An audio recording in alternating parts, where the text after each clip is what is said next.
Bonjour à tous! Aujourd'hui dans cette vidéo, et comme vous venez de le voir, on va parler de notifications, et on va parler de notifications à travers Home Assistant, puisque je pense que c'est un des piliers de votre installation domotique. Si vous devez mettre en place des choses en dehors des intégrations avec vos équipements qui vous entourent, hein, quelque part, c'est évidemment des moyens de vous communiquer de manière fiable, sécurisée et configurable.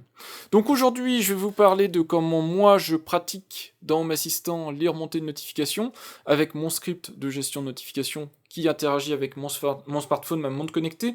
Je parlerai pas directement de la montre connectée parce qu'en fait je n'envoie pas directement des notifications sur la montre connectée. Elle interagit, et vous le voyez en ce moment à l'écran pendant que je parle, elle interagit en fait via les notifications de mon smartphone. Donc mon smartphone partage les notifications avec la montre, et la montre a les mêmes capacités que le smartphone. Mais vous verrez aussi que je suis intégré dans Home Assistant avec ma montre Android, et donc si je voulais lui envoyer directement une notification, je pourrais aussi.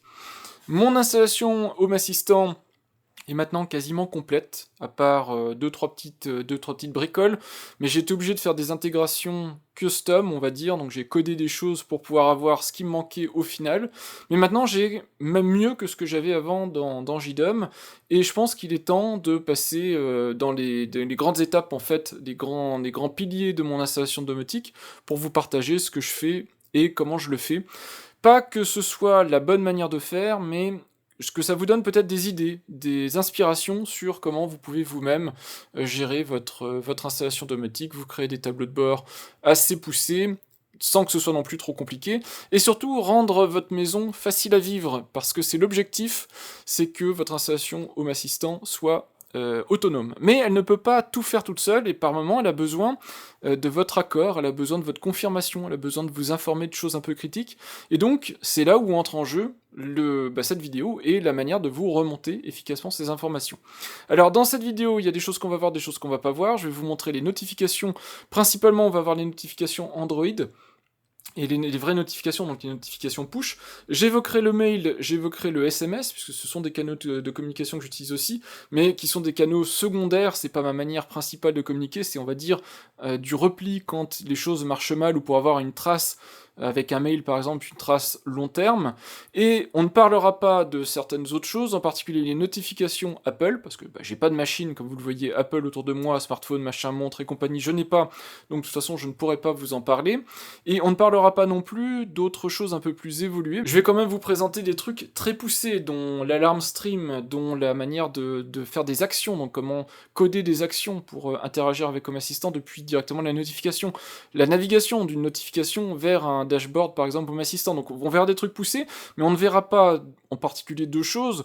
On ne verra pas un mode interactif, un mode on va dire ask, quelque chose comme ça, où vous interagissez question-réponse avec votre installation domotique via un Discord ou des systèmes de chat, c'est pas dans l'objet de cette vidéo, et on ne verra pas non plus les notifications multiples, donc imaginez que vous avez plusieurs utilisateurs de votre plateforme, et bien dans quel ordre les contacter, est-ce qu'il faut tous les contacter l'un après l'autre, est-ce qu'il y a des replis, si le premier ne répond pas au bout de tant de temps, il faut recontacter l'autre, ça, je ne vous montrerai pas non plus ce genre de choses.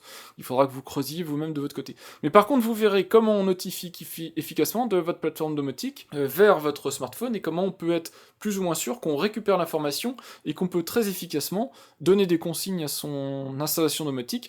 Dans cette vidéo, je vous présenterai plein d'exemples, mais j'ai en particulier, quand il y a des mouvements extérieurs, le déclenchement de mes sirènes, qu'elles soient intérieures ou extérieures, donc pour faire sonner ma maison, pour dissuader une personne, on va dire, malveillante, de continuer à faire des bêtises autour de chez moi, des notifications plus anecdotiques, comme par exemple l'oubli d'une lumière allumée, l'oubli d'une porte qui n'a pas été fermée, ou d'un verrou qui n'aurait pas été verrouillé, des notifications aussi, peut-être d'oubli, des choses du genre vous avez quitté le logement sans couper le chauffage, des choses de ce type-là.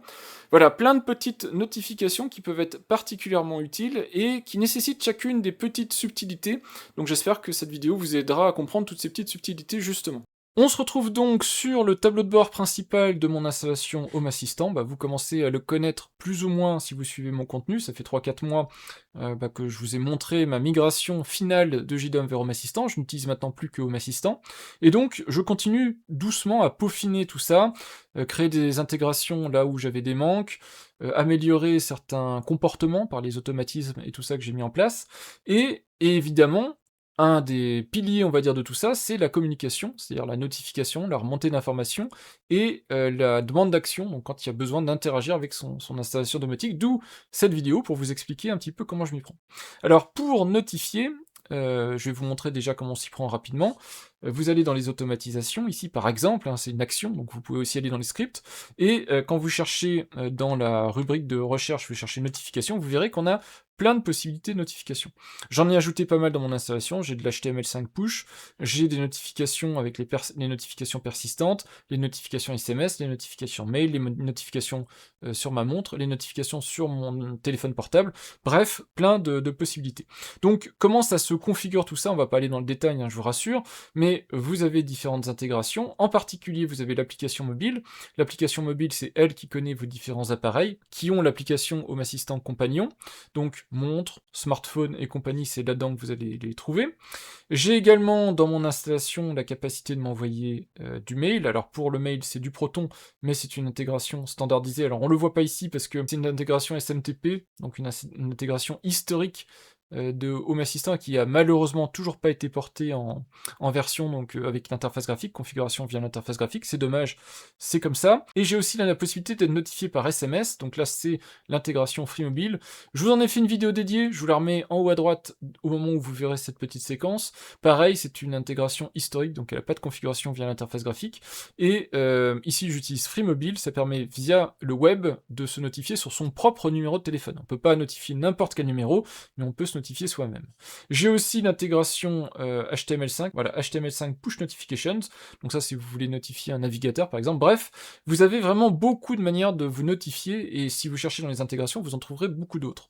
Et tout ça, bah, ça transparaît dans les actions, entre autres, d'automatisation, de script, mais aussi dans ce que vous pouvez associer directement sur des appuis de boutons, des choses comme ça, donc avec cette fameuse Notify ou notification.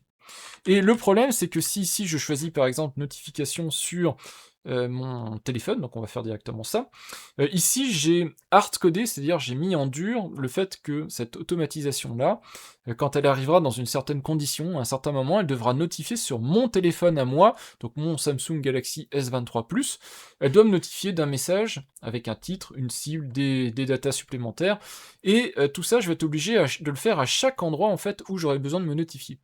Et c'est particulièrement gênant pour plusieurs situations. Une des situations, c'est déjà si je change mon téléphone, il va falloir aller repasser dans toutes les automatisations, même si on peut le faire en export YAML, rechercher, remplacer, réimport YAML intégral, c'est quand même assez lourd, il va falloir passer partout en fait pour remplacer tout ça. Et si autour de cet envoi de notification, je veux rajouter quelques petits réglages, on va dire, pour vraiment avoir des notifications aux petits oignons, en particulier quand on veut activer les modes ne pas déranger, enfin bypasser les modes ne pas déranger, des petites choses de ce type-là, eh ben, il va falloir que je l'écrive partout là où j'en ai besoin. Et donc ce sera particulièrement embêtant. C'est la raison pour laquelle je vous conseille, même dès le départ dans votre intégration domotique, de commencer à réfléchir avec des scripts ou des automatisations sur les briques élémentaires, fondamentales de votre installation. Et une des briques fondamentales pour moi, c'est une manière de vous remonter l'information, de vous notifier. Donc pour ça, j'ai ce script en fait, qui s'appelle Notification Guillaume, qui techniquement s'appelle Notification Smartphone, qui va me permettre de vous montrer en fait comment ça fonctionne, en vrai en fait, comment ça se passe, pour pouvoir notifier mon téléphone à moi. Alors ici, c'est une notification sur un smartphone Android. Vous pouvez le généraliser à des téléphones Apple, vous pouvez le généraliser à d'autres cas d'utilisation, mais ça sert avant tout pour mes cas d'utilisation à moi. Donc évidemment, il faudra réfléchir à ce concept-là, en fonction de vous, comment vous voulez gérer vos propres notifications. Alors je vous montre vite fait comment ça marche, donc là c'est, même si on est dans l'interface graphique, c'est tout de suite un petit peu technique, donc plutôt que vous montrer en brut tout de suite, ce que je vais faire ici, c'est que je vais faire exécuter le script, et on verra de manière beaucoup plus facile à comprendre comment je peux notifier. Donc en particulier, ce script a une description qui permet de comprendre, donc c'est une gestion des alertes Android sur 5 niveaux de sévérité. Je peux y mettre un titre, je peux y mettre un message, je peux définir une sévérité, et j'ai défini 5 pré-câblages de sévérité, c'est moi qui les ai définis. Donc j'ai la notification normale push, la notification importante en push, la notification importante en push plus mail, la notification critique en push et qui bypass le do not disturb, donc le ne pas déranger, et la notification, on va dire, hyper critique, qui est quand même appelée critique ici, qui est du push, qui bypass do not disturb, qui envoie un mail et qui envoie aussi un SMS. Et tous ces niveaux de notification, ça peut paraître beaucoup, mais ils ont tous une importance pour moi. Je les utilise tous dans des conditions particulières, pour des besoins particuliers. Si j'ai par exemple une information très standard à envoyer, du genre il fait nuit, il faut fermer les volets, il n'y a rien d'important, il n'y a rien de critique, je peux l'envoyer en normal push, il n'y aura que le téléphone, via une notification qui va l'afficher. Mais si j'ai une alerte incendie, ou si j'ai une intrusion dans mon domicile, je vais utiliser le critique le plus sévère, j'aurai à la fois une notification push qui, quoi qu'il arrive, à faire sonner téléphone montre, un mail pour être sûr d'avoir en plus un deuxième canal de communication pour recevoir l'info, plus du SMS parce qu'il faut absolument que j'ai l'info le plus vite possible. Et donc je ne sais pas dans quelle situation je peux me trouver, mais je peux espérer qu'au moins une de ces trois méthodes va me permettre d'obtenir l'info le plus vite possible. Donc ça c'est la sévérité, c'est configurable très simplement au moment où j'appelle le script. Et ensuite, j'ai du bonus, des choses qui sont un peu moins importantes. J'ai l'action au clic, donc ça c'est quand on appuie sur la notification. Par défaut, on peut ne rien faire, mais je peux aussi rebalancer, par exemple via une URL, naviguer vers un chemin dans mes dashboards. Donc par exemple, si c'est une alarme incendie, ben, j'envoie vers le dashboard qui gère les alertes incendie, comme ça je vois tout de suite où est l'incendie et s'il y a une sirène qui est en train de hurler. Je peux m'envoyer une image, très pratique si par exemple j'ai besoin de savoir qu'est-ce qui s'est passé, pourquoi il y a, je sais pas, un mouvement par exemple devant chez moi. Un tag qui permet, quand on a des notifications, de remplacer la notification avec le même tag par une nouvelle notification. Donc ça permet d'avoir une progression. Quand on a un mouvement qui continue, quand on a un événement qui continue, on peut le renouveler. Et des actions qui sont très pratiques elles aussi pour très rapidement, depuis la notification, prendre des décisions et exécuter des décisions. Voilà. Donc c'est en gros la manière dont ça fonctionne. Et si je vous montre maintenant dans le détail, eh bien j'ai des champs. Donc title, message, severity, click URL, image URL, tag, actions. Et derrière, j'ai comment je vais gérer ces différents champs. Donc en particulier, je précalcule toutes mes variables d'exécution, de manière à avoir au minimum quelques petites infos. C'est quasiment des constantes, mais c'est de savoir quelles sont les icônes que je vais utiliser en fonction si je suis en normal, en critique et compagnie, quelles sont les couleurs que je peux utiliser suivant la criticité, les différentes manières d'envoyer l'info, donc en particulier la priorité, le TTL et tout ça, ça c'est pour tout ce qui est Do Not Disturb et compagnie, les channels pour la communication, donc ça c'est pareil, c'est en fonction de la sévérité, donc c'est alarm stream si je suis en critique, critique push, sinon c'est général. Pareil pour le media stream, comme channel, si je suis en critical push, et ben j'enverrai sur notification, le canal notification, l'importance et le click action. Donc là c'est des recalculs pour m'éviter de le faire plusieurs fois, avec la possibilité de définir une image URL optionnelle, et s'il y a besoin, j'ai ici le dictionnaire d'action qui va être construit pour permettre d'avoir une structure YAML pour le dictionnaire d'action. Donc ça, à la limite, je vous l'exporterai, je vous le partagerai dans mon repository où je partage on va dire les bonnes pratiques que j'utilise. Ça vous permettra d'y jeter un coup d'œil. Vous n'allez pas forcément tout comprendre du premier coup, suivant votre expertise, on va dire, dans tout ça. Mais si vous avez une petite idée de comment on envoie des notifications, vous comprenez l'idée derrière TTL, Channel, Media Stream. C'est des trucs qui sont pas très connus, mais hyper critiques dès qu'on veut piloter des notifications et s'assurer de la remise de la notification. Alors ensuite, j'ai 3 gros blocs, donc je peux vous les afficher ici, donc c'est très facile à lire en général, j'essaie de faire des trucs très maintenables. Donc je commence avec la notification push Android, donc est-ce que c'est une notification standard? Dans ce cas-là, je l'envoie en tant que notification standard. C'est là où je peux hardcoder le fait que je vais contacter ce téléphone-là, parce que là, c'est centralisé, et si je change de téléphone, j'aurai juste à le changer ici, c'est le seul endroit quasiment où j'aurais besoin de le changer. Donc un message, un titre, et derrière, les données, c'est du brut, hein, c'est du YAML quasiment quand on fait la notification, donc c'est pour ça que j'ai pas envie de le répéter partout, et j'ai envie que ce soit un petit peu abstrait pour que ce soit très facile à utiliser. Donc on voit ici comment je branche avec les couleurs, l'importance, les channels media stream, importance, click action et compagnie. Et ici, la même chose, mais enrichi, parce que malheureusement, c'est pas très facile de le faire avec un espèce de template ou autre. Donc c'est la même chose, mais directement en pilotant avec les push data précalculés. J'ai la possibilité aussi d'envoyer un mail, je vous l'ai dit, mail Proton, donc toujours pareil, suivant le niveau de criticité. Donc si c'est important ou critique, j'envoie le mail, sinon j'envoie pas le mail. Et là c'est pareil, vous voyez que c'est un mail qui est envoyé avec en message, donc le message et l'image, s'il y a une image, et en titre l'icône et le titre de la notification. Et pareil pour le SMS, si c'est critique, possibilité d'envoyer, et j'utilise que en fait le message ici avec titre-message. Voilà, et vous voyez que même si c'est assez compliqué pour les notifications Android, parce que c'est finalement le truc qu'il faut comprendre, c'est ça. Pour le reste, une fois qu'on a un truc qui marche et qu'on l'a testé, qu'on l'a fiabilisé, ce truc-là, on va pouvoir le mettre partout, et on va pouvoir l'utiliser partout, et ce sera très très simple à utiliser. J'en profite pour vous rappeler que la documentation de Home Assistant est très complète, comme beaucoup de produits, ils ont quand même des notifications sur lesquelles il faut un effort particulier pour que ce soit compréhensible. Vous avez normalement là-dedans quasiment tout ce que je vous ai expliqué. Alors, c'est pas forcément limpide, si on relit plusieurs fois, on comprend en fait où ils veulent en venir. C'est surtout, si vous voulez juste faire message titre, c'est assez facile. Si vous commencez à manipuler les datas, les notifications avec canaux et les choses comme ça peut devenir un petit peu plus compliqué, mais tout, quasiment tout est décrit dedans. Mais il faudra quand même chercher parce que vous verrez qu'il y a des documentations additionnelles, en particulier donc quand on notifie via l'application Compagnon. Donc ici, quand on clique sur Companion App, vous avez la documentation pour le coup Companion App, vous le voyez ici, companion.homeassistant.io. Donc vous avez la documentation additionnelle pour le coup sur vraiment votre application mobile.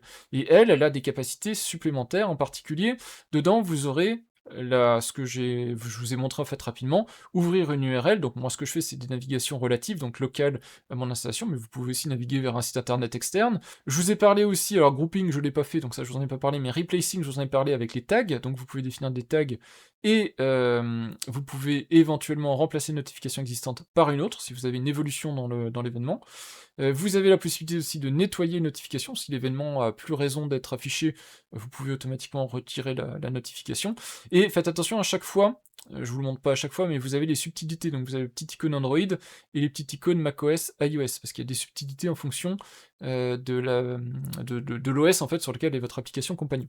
Et donc là-dedans il y a plein de trucs, et dans les Android spécifiques, vous avez les couleurs, les stickies, les channels de notification qui vous permettent de faire des catégorisations, des sonneries différentes et des comportements différents.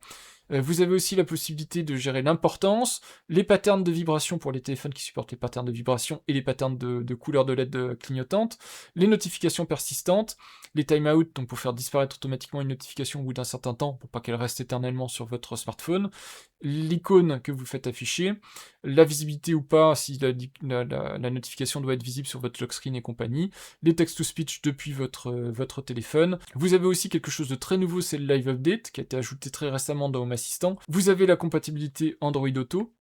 Après ça, tout ça, c'est de l'iOS. Et vous avez aussi, que ce soit sur iOS et sur Android, vous avez les notifications critiques. Donc les notifications critiques, c'est quelque chose à comprendre parce que, en fonction de si vous êtes sur iOS ou si vous êtes sur Android, vous aurez dedans des data, de la payload à mettre pour avoir exactement le bon comportement. C'est là où vous verrez apparaître les informations TTL Priority, et si vous allez en dessous Alarm Stream, vous aurez aussi ce que je vous ai montré, Channel Alarm Stream. Donc tout ça, je ne le sors pas de mon chapeau, hein, c'est des choses qui sont documentées, mais qui sont un peu complexes à comprendre. Donc vous pouvez prendre le raccourci de dire je vais faire exactement comme Guillaume a fait, mais je vous conseille quand même de bien jeter un coup d'œil à tout ça pour comprendre le principe général de fonctionnement des notifications. Et donc, quand on a fait ce gros effort de faire fonctionner ensuite de manière standardisée les notifications, c'est beaucoup plus simple derrière de faire des automatisations, puisque derrière vous faites créer une automatisation et ajouter une action, et au lieu d'aller appeler un Notify, un truc comme ça, vous allez appeler un script. Dans les scripts, vous pouvez toujours faire script exécuter et compagnie, mais vous avez aussi tous vos scripts qui apparaissent directement ici. Donc vous avez script, notification, Guillaume. Vous cliquez là, et vous verrez apparaître directement toutes vos variables, les variables que je vous ai montrées il y a un instant.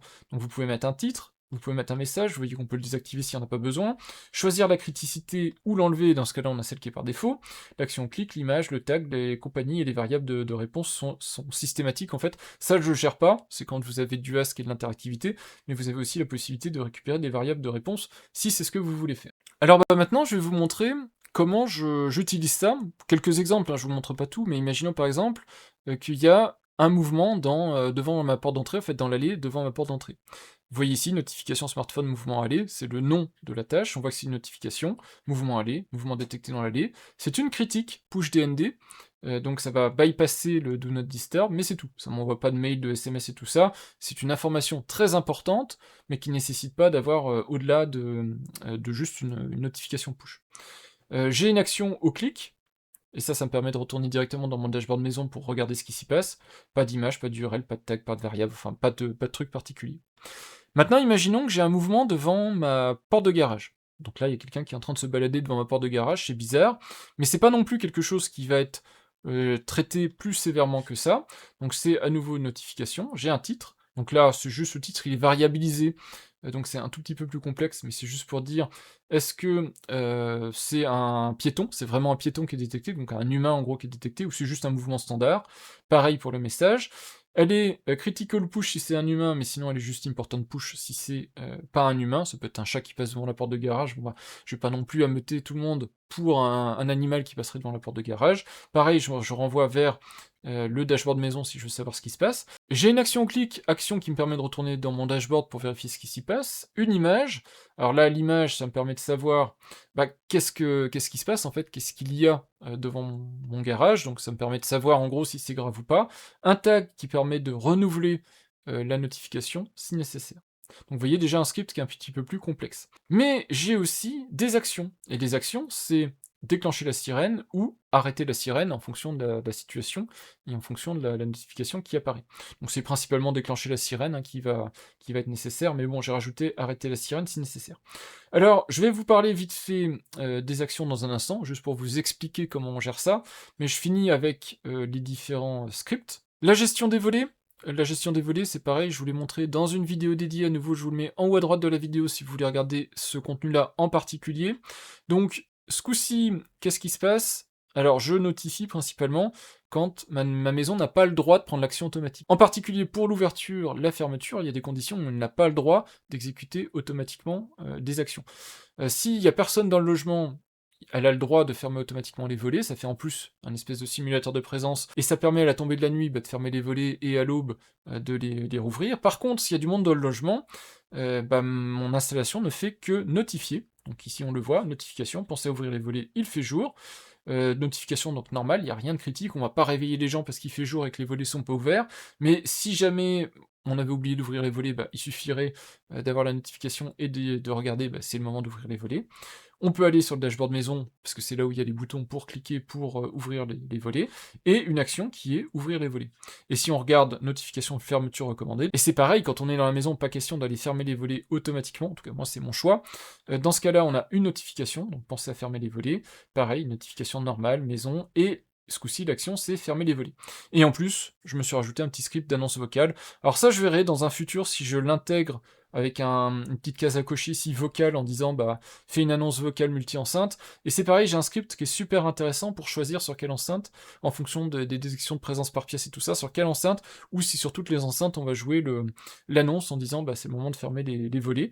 Et c'est pareil, ça je peux le désactiver si j'ai pas envie d'entendre des annonces vocales dans la maison, ça se gère au global dans la maison pour le désactiver si on veut être tranquille. Donc voilà quelques exemples d'utilisation, et il me reste un dernier truc très pointu à vous montrer, que je vous montrerai à la toute fin, c'est le Do Not Disturb avec la gestion mode dodo, donc vous verrez à la fin qu'est-ce que j'ai en particulier pour cette situation-là. Donc je vous l'ai dit maintenant, on peut avoir des actions. Je vous mets à nouveau à l'écran des notifications où il y a des actions, que ce soit les volets roulants ou ou l'alarme par exemple, enfin la sirène extérieure, et donc il faut pouvoir piloter tout ça. Et donc pour piloter tout ça, de la même manière, j'ai des automatisations qui le prennent en compte, donc par exemple pour la sirène du garage, et la manière dont on gère ça, on dit si on reçoit un événement qui s'appelle Mobile App Notification Action, et que c'est un trigger sirène garage, donc ça vous l'avez reconnu, c'est la clé qu'on envoie à la notification quand on crée la notification. Donc si on reconnaît cet événement-là, ou le même événement, mais avec Stop Sirène Garage, donc moi j'ai l'habitude de toujours nommer mes déclencheurs, comme ça c'est très clair, ça évite d'avoir que ce soit brouillon en fait dans l'exécution. Donc si c'est On qui a été identifié, on déclenche la sirène et on l'arrête automatiquement au bout de 2 minutes. Ça c'est pour m'éviter d'avoir des trucs qui tournent en permanence parce que j'ai appuyé malencontreusement sur une notification et j'avais pas fait attention. Et pareil pour le off, j'arrête la sirène du garage. Donc vous voyez que c'est assez simple. Je vous montre les volets roulants, comme ça vous permettra d'avoir une petite variante, mais bon, franchement, c'est exactement la même chose. Donc vous voyez que j'ai les petites icônes, et j'ai les classifications, toujours pour m'y retrouver très vite, parce qu'on en a vite beaucoup des automatisations, donc c'est important de pouvoir s'y retrouver. Donc volet, hop, bouton ouvrir volet, vous voyez que c'est exactement le même principe, c'est le même événement. Par contre ici, l'action évidemment change. J'ai un ID de déclenchement qui est ouvrir, et pareil pour fermer, j'ai un ID de déclenchement fermé avec de l'action que j'ai envoyée donc dans la petite notification que vous avez vue tout à l'heure. Si c'est ouvrir, je fais l'action de déclencher l'ouverture des volets roulants, c'est mon relais d'ouverture des volets roulants, et pareil pour la fermeture des volets roulants. C'est vraiment pas compliqué, honnêtement, c'est 3 trucs à brancher, et vous voyez que très vite, on peut rendre un téléphone ou une tablette éventuellement Android extrêmement utile pour ce type de choses. Alors maintenant, un truc qui est hyper critique à comprendre et à manipuler proprement, c'est tout ce qui est Do Not Disturb. Alors là, je vais faire une petite aparté, parce qu'il va falloir que je vous explique vite fait comment on configure ça, mais en gros, vous m'avez vu tout à l'heure configurer et régler tout ça dans ce petit script notification smartphone. Il faut bien gérer le TTL, le channel et le media stream, et vous allez voir que, en particulier, channel media stream avec l'alarme stream ici, ce sont des choses qui sont assez critiques. C'est presque des mots-clés pour Android et surtout pour Samsung. Et si vous ne le configurez pas comme ça, vous n'aurez pas les bons comportements, vous n'aurez pas du bypass Do Not Disturb, surtout avec les téléphones Samsung. Alors je vous montre sur téléphone Samsung à quoi ça ressemble, comme ça vous aurez un petit aperçu de comment c'est réglé, comment ça s'affiche. Et il faut comprendre qu'on n'est pas en AOSP sur les téléphones Samsung, et donc il y a des particularités qui font que c'est plus compliqué à configurer qu'un téléphone Android standard. Je vous propose de regarder les réglages de l'application Home Assistant, donc Home Assistant Companion, sur un téléphone Samsung. Donc attention, à nouveau je vous le redis, c'est un téléphone Android certes, mais avec toute une surcouche et un retravail par Samsung. Donc on a des réglages qui sont un petit peu différents. Donc pour aller au réglage d'application, ici, moi j'ai juste à faire un appui long et aller sur Info d'application. Et dans les infos d'application, en plus du stockage et tout ça, vous avez une section notification. Donc évidemment, la première étape, c'est de s'assurer que les notifications sont autorisées. Et les autres étapes, c'est de configurer les notifications telles qu'on les souhaite. Donc moi, par exemple, pour Home Assistant, j'ai un cas particulier où je demande un pop-up détaillé. C'est-à-dire qu'au lieu d'avoir une petite notification qui apparaît juste ici, j'ai une grosse notification bandeau qui apparaît là, parce que la plupart du temps, c'est des communications qui sont importantes. Et la deuxième chose à regarder, ce sont les catégories de notifications. Donc dans les catégories de notifications, vous aurez tous les canaux de communication de votre application. Donc là, vous pouvez en créer à la volée, comme vous voulez, en fonction de ce que vous voulez. Alors, en général, on crée des canaux de communication pour dissocier les moyens de notifier, pour aussi les configurer de manière différente. Si je vous montre par exemple Général, vous verrez que Général, j'ai un certain son qui est associé, et certains autres petits réglages, dont par exemple le badge d'icône d'application et un affichage de contenu sur l'écran de verrouillage. Et Alarm Stream, vous verrez que j'ai un autre son qui est configuré, qui est différent, puisque Alarm Stream, je vous l'ai expliqué, c'est mon canal de communication privilégié pour tout ce qui est alerte assez critique, et donc c'est pour ça que j'ai un son qui est un petit peu différent. Et j'ai désactivé la notification mise à jour des capteurs, puisque ça je l'avais de manière assez permanente, et c'était un petit peu pénible. Donc, ce que vous voyez aussi, ou plutôt ce que vous ne voyez pas ici, ce sont les réglages pour le bypass Do Not Disturb. Il n'y a pas de réglage directement comme ça dans les réglages de Samsung en fait. Ce qu'il faut comprendre, c'est qu'il n'y a pas à proprement parler, ou plutôt il n'y a plus à proprement parler de réglage de Do Not Disturb sur les téléphones Samsung, spécifiquement à chaque application. Et donc ça c'est malheureux. Donc je vous remontre quand même comment ça marche. Vous avez une entrée de réglage ne pas déranger, donc si vous cherchez, elle se trouve dans la section notification. Elle est un peu plus générique que les notifications, puisque c'est le Do Not Disturb au sens large. Donc vous avez la possibilité, quand quelqu'un vous appelle plusieurs fois de manière consécutive, de faire sonner le téléphone malgré tout, même si vous êtes en ne pas déranger. Des activations et des désactivations automatiques. Et la possibilité ici d'avoir directement Home Assistant qui apparaît comme une possibilité en fait d'activation et de désactivation de Do Not Disturb. Et vous avez, en ce qui concerne en particulier les notifications d'application, une section ici, notifications d'application. Surtout, ne mettez pas Home Assistant là-dedans. Là, c'est un réglage générique pour dire, cette application-là a le droit à des autorisations en fait pour le mode ne pas déranger. C'est important pour des applications qui n'ont pas nativement ce type de configuration, mais Home Assistant ayant par défaut des réglages avec le canal Alarm Stream, si vous la mettez dedans, toutes les notifications vont bypasser le Do Not Disturb, et c'est pas ce que vous voulez. Vous voulez pas être réveillé la nuit parce que vous avez juste une notification info qui est publiée. Donc ne mettez pas l'application Home Assistant dedans si vous envisagez d'utiliser l'Alarm Stream. Un autre truc que je peux vous montrer, c'est le contrôle du Do Not Disturb directement par l'application Home Assistant. Donc vous voyez ici la petite notification qui apparaît, c'est marqué le mode ne pas déranger a été activé par Home Assistant. Et si je fais rétablir ici, hop, vous voyez que la petite notification s'en va. C'est en fait directement le pilotage ici de Do Not Disturb, donc la petite icône qui est là, mais par une application. Et c'est pour ça que vous la voyez apparaître, quand je vous ai montré tout à l'heure ne pas déranger, vous la voyez apparaître dans la liste des applications ici. Donc là, vous pouvez lui retirer cette autorisation de pouvoir piloter quelque part le mode ne pas déranger. Donc c'est comme ça que tout s'imbrique en fait, et c'est ça qui est super intéressant, c'est que vous pouvez contrôler la manière dont ces applications interagissent. Le truc qui est vraiment pénible, c'est qu'il n'y a plus les modes historiques où par canal de notification vous pouviez permettre à une application de bypasser le Do Not Disturb. C'est maintenant chaque application qui doit en fait définir comment elle se comporte. Alors c'est très bien parce que Home Assistant l'ont fait de manière programmatique, donc vous allez pouvoir interagir en pilotant finement les données de la notification, mais ça nécessite vous voyez, des petits réglages un petit peu subtils dans la manière dont vous publiez vos notifications. Et si vous avez compris donc ces particularités pour faire le bypass Do Not Disturb, donc le bypass ne pas déranger, vous allez comprendre aussi que j'ai une petite automatisation qui est très intéressante, que je vous ai déjà présentée, c'est pour aller au lit. Il est l'heure d'aller au lit, l'automatisation dodo, que vous connaissez probablement, puisque je vous la mettrai en haut à droite de la vidéo. Je vous avais fait une vidéo donc dédiée sur ces automatisations dans JDOM de Home Assistant. Ça fonctionne soit avec le Smart Button que j'ai ici, qui est dédié à cet usage-là, appui court pour le réveil, appui long pour aller se coucher, soit avec le bouton qui est sur le dashboard de Home Assistant. Ça amène exactement la même chose, hein, c'est des automatisations au final. Donc je vais appuyer, en fait, quand on appuie dessus, il y a les contrôles habituels, est-ce que les verrous sont fermés, est-ce que tout est bien arrêté, etc. Tout est prêt pour aller au lit. Ça va éteindre la lumière, et regardez bien dans les icônes de là-haut du smartphone. De toute façon, je vous fais la capture d'écran pour que ce soit bien visible. Voilà, on voit le téléphone est passé ici en ne pas déranger. Au réveil, évidemment, opération inverse, le téléphone revient en normal et la lumière vient de se rallumer. Voilà, lumière tamisée.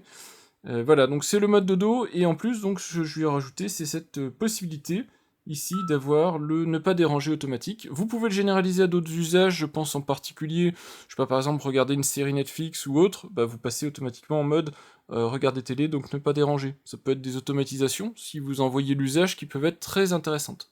Donc pour aller au lit, c'est toujours les automatisations telles que je vous avais montré, même JDOM, hein, c'est quasiment des transferts de logique que j'ai fait de JDOM à Home Assistant. Donc je peux toujours appuyer sur les boutons, donc j'ai le bouton Philips Hue que vous avez vu.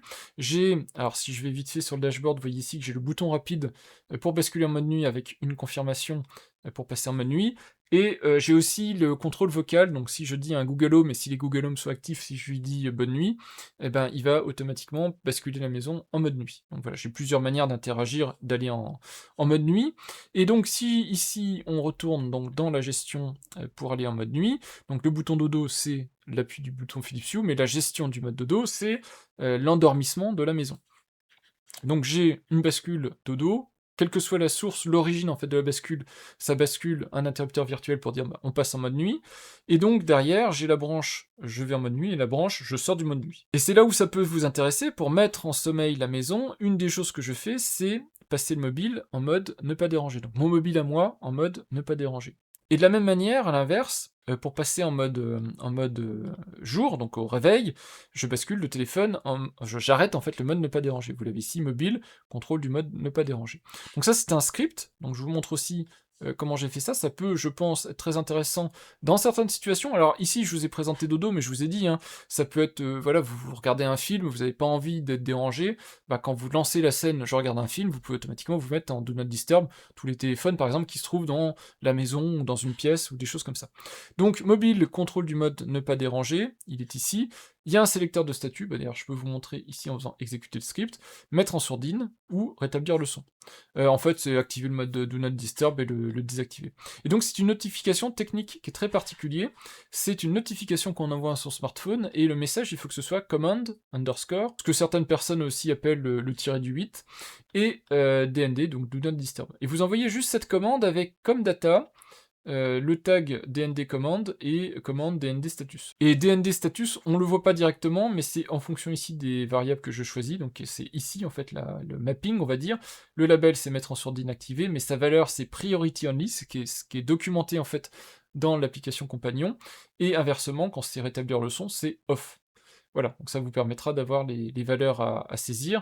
Et donc moi c'est pareil, je l'ai fait de manière, on va dire, générique. Vous voyez que j'aurais pu très bien aller mettre partout où j'en ai besoin ce petit send notification, mais moi je sais que je l'ai fait qu'une fois, et si je change de téléphone, si j'ai ajusté des trucs, je sais que j'aurai juste à modifier à cet endroit-là, l'envoi de la notification, tout le reste continuera à fonctionner comme c'était avant. Voilà ce que je pouvais vous montrer. Ensuite, c'est à vous d'ajuster en fonction de vos besoins. J'ai énormément d'automatisation qui vont dialoguer avec moi. Par exemple, si je laisse des lumières allumées, certaines lumières, je vais avoir des notifications, plus des annonces vocales en fonction, je vous ai dit, de comment la maison est configurée. Et là, c'est pareil, j'utilise des canaux de communication standards, donc du normal push. Je vais pas m'embêter avec ce type de choses, mais si j'ai oublié de couper une lumière, et ça m'arrive assez régulièrement, plutôt qu'aller la couper automatiquement, et des fois c'est pas approprié, bah, je me notifie qu'il y a une lumière à éteindre. Évidemment, comme pour toutes les autres notifications, c'est quand même super intéressant d'avoir une action rapide. Alors pour ce cas particulier-là, et j'en profite pour vous montrer une combine, il y a d'autres manières de le faire, il y a des manières plus conventionnelles de le faire, moi c'est comme ça que je fais parce que je trouve que c'est plus pratique. Mais donc la combine consiste à passer l'entity ID, donc en gros l'équipement que vous voulez piloter, de manière à pouvoir le récupérer après coup si jamais vous exécutez l'action pour exécuter une commande dessus. Ce que je fais moi personnellement, c'est que je rajoute en plus de, en gros l'événement, du nom d'événement que vous pouvez personnaliser en fonction de vos envies, je rajoute une barre verticale comme ça et je mets ici le trigger entity ID. Alors un entity ID, ici il se trouve que c'est le trigger entity ID, donc l'élément qui a déclenché l'événement en question. Dans l'exemple que je vous mets en capture d'écran en ce moment, c'est par exemple la lumière extérieure, donc j'ai une lumière sur la porte d'entrée, donc dans mon allée. Si elle est restée allumée en fait plus de 5 minutes, si elle n'a pas été éteinte, je dois déclencher une notification. On parle de ce type d'entité-là. Donc elle va être transmise, et donc ça veut dire qu'il va y avoir un événement technique qui va être émis. D'ailleurs, je peux même vous le montrer ici dans la liste des éléments qui sont là. Donc vous voyez ici une action, turn off light, avec derrière le nom de l'entité, donc light.porte d'entrée. C'est ça qui va être émis, et donc qui va être transmis à mon smartphone.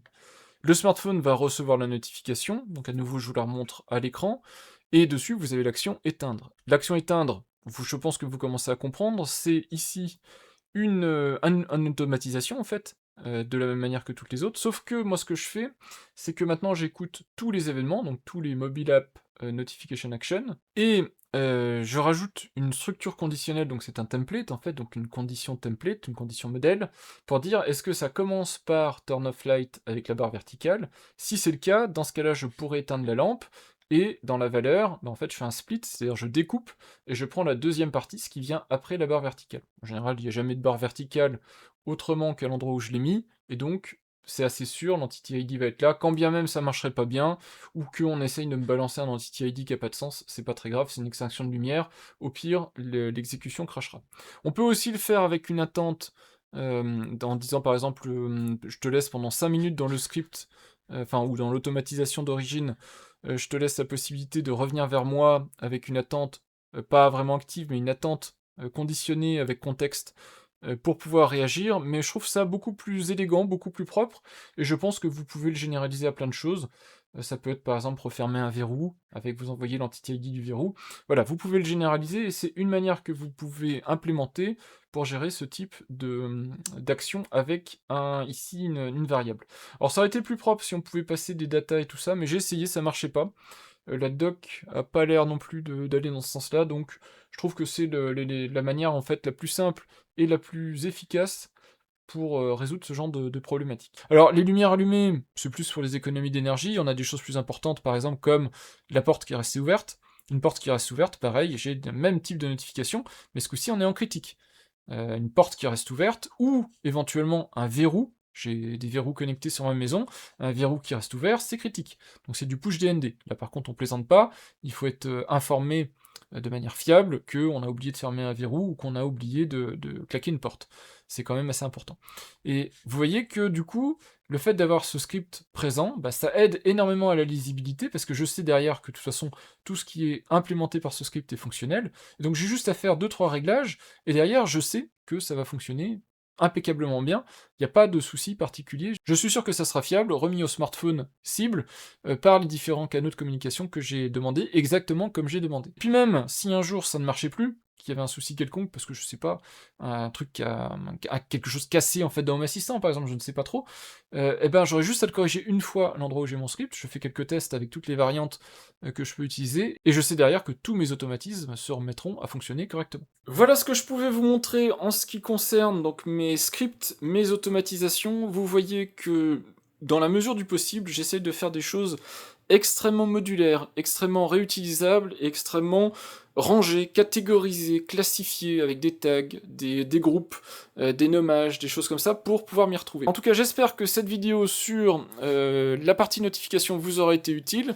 J'essaierai, peut-être pas au moment où sort la vidéo, je verrai si je peux le faire de manière synchrone, mais j'essaierai de vous partager le script, que vous ayez une manière simple de l'importer sur votre installation, mais ça marchera pas tel quel, je vous l'ai dit, quoi qu'il arrive, il faudra que vous bricoliez, puisque il y aura un push vers un smartphone qui n'existe pas, il y aura des envois de mail vers un mail que vous n'avez pas, et il y aura évidemment l'envoi de SMS vers un service de SMS que vous n'avez a priori pas.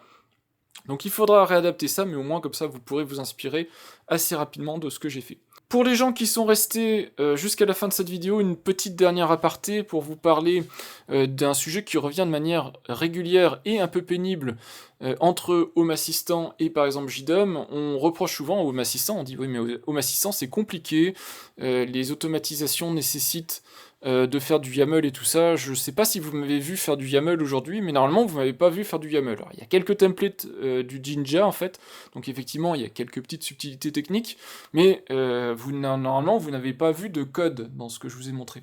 Même si en un clic, vous avez la possibilité de basculer sur du YAML.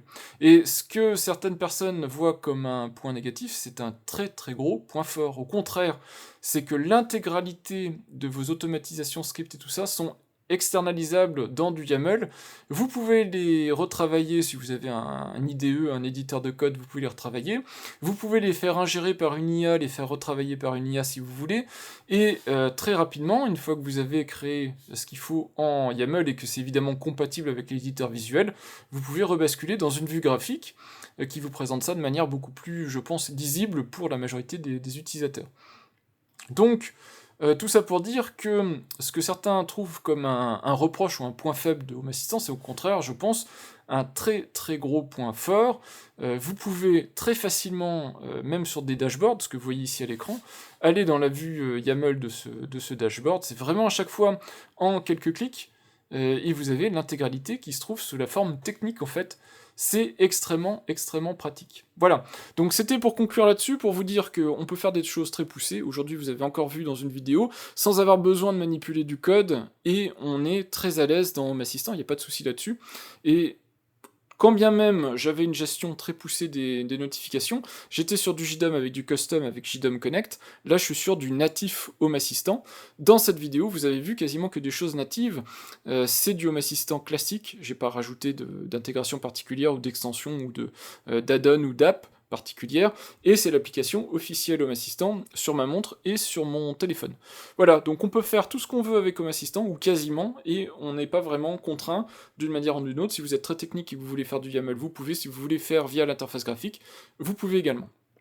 Voilà en ce qui concerne ma vidéo sur les notifications dans Home Assistant. J'espère que ça vous sera utile, j'espère que ça va être inspirant pour vous. N'hésitez pas à partager dans la section des commentaires vos idées, vos automatisations, peut-être aussi vos améliorations, ce que vous avez fait, ce que vous n'avez pas fait comme moi. Ça donnera peut-être des idées aux gens, et puis comme ça permettra aussi de voir si vous avez des sujets, des idées pour compléter ce que je vous ai montré. Moi-même, ça me permettra peut-être de creuser, d'améliorer ce que j'ai fait aujourd'hui. Merci d'avoir regardé cette vidéo, et puis je vous dis à bientôt pour de prochaines vidéos. Au revoir.